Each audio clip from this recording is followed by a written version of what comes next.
जय हिंद दोस्तों, कैसे हैं आप सभी। आशा करता हूँ एकदम मस्त होंगे, जबरदस्त होंगे। तो आइए आज की क्लास शुरू करते हैं, जिसमें हमने अभी तक 13 क्लासें ले चुके हैं। अगर आपने वो ना देखी हो तो उन्हें भी जरूर देखें। आज क्लास नंबर 14 है और इसमें हम कुछ रोगों के बारे में बात करेंगे, जिसमें सबसे पहला टॉपिक है, देखिए, मानव रोग। यानी मानव रोगों में भी दो प्रकार के रोग होते हैं, एक तो जन्मजात और एक उपार्जित या अर्जित जिसे बोलते हैं। तो सबसे पहले बात करेंगे हम अनुवांशिक रोग या जन्मजात रोग, जो कि देखिए कैसे फैलते हैं या फिर उनके प्रकार के बारे में बात करते हैं। सबसे पहले देखते हैं हम कलर ब्लाइंडनेस या वर्णांधता। वर्णांधता एक ऐसा रोग है जिसमें रोगी को हरे और लाल कलर में अंतर करना मुश्किल होता है, यानी वो इन दोनों रंगों को एक जैसा देखता है। इसके बाद नंबर 2 है हीमोफीलिया।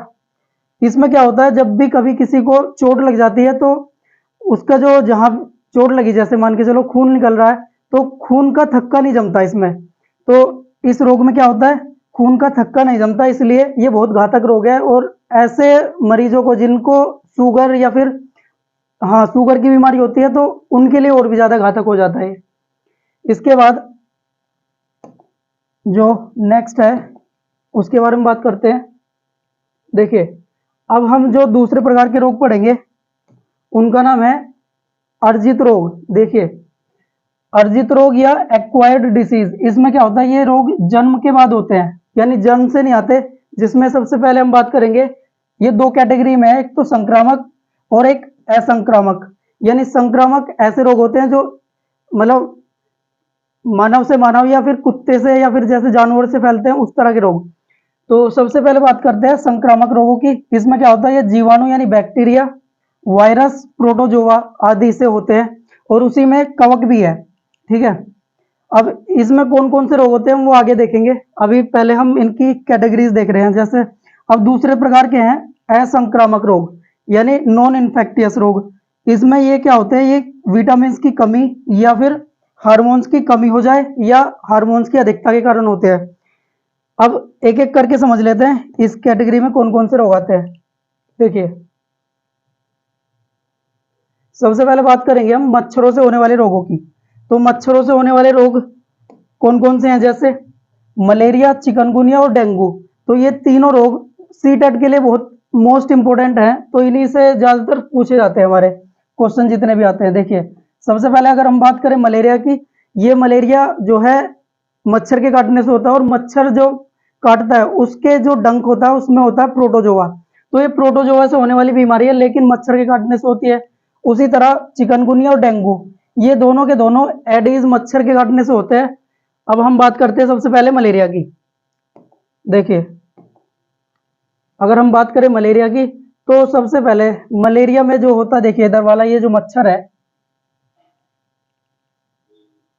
ये जो मच्छर है इसका नाम है एनोफ्लीज, यानी मादा एनोफ्लीज मच्छर।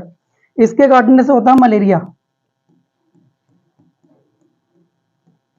और इसका नाम है मादा एनोफ्लीज। मादा यानी फीमेल, एनोफिलीज। तो ये जो मच्छर है बहुत मतलब घातक मच्छर है, और इसकी खास बात यह है कि इसका जो मेल मच्छर है वो नहीं काटता, और सिर्फ मादा मच्छर काटती है। तो यानी फीमेल ये खून चूसती है, और इसको जो है खून की जरूरत पड़ती है जब ये अंडे या फिर अपने बच्चे देने का इसका टाइम आता है, क्योंकि उससे यानी मानव का जो खून है उससे इसको मिलते हैं न्यूट्रिएंट्स। तो इसलिए उसको जरूरत पड़ती है किसकी, खून की। अब एक मच्छर इधर देख रहे होंगे आप, तो ये है एडीज मच्छर, जिससे डेंगू और चिकनगुनिया दोनों इसी से होते हैं। देखिए, इसमें है दो, एक तो मेल और एक होता है फीमेल। तो फीमेल से तो होता है, देखो, यानी मादा एडीज मच्छर से होता है डेंगू, और ये जो मेल एडीज मच्छर है इससे होता है चिकनगुनिया। तो दोनों के दोनों इसी के काटने से होते हैं। अब हम बात करते हैं मलेरिया की आगे। देखिए, मलेरिया, अब मलेरिया के बारे में कुछ फैक्ट्स हैं। जैसे ये जो मलेरिया है ये मादा एनोफिलीज मच्छर के काटने से होता है, जो कि प्लाज्मोडियम नाम के प्रोटोजोआ से होता है। यानी जो मलेरिया का मच्छर है उस मच्छर के पास होता है ये प्लाज्मोडियम यानी बैक्टीरिया।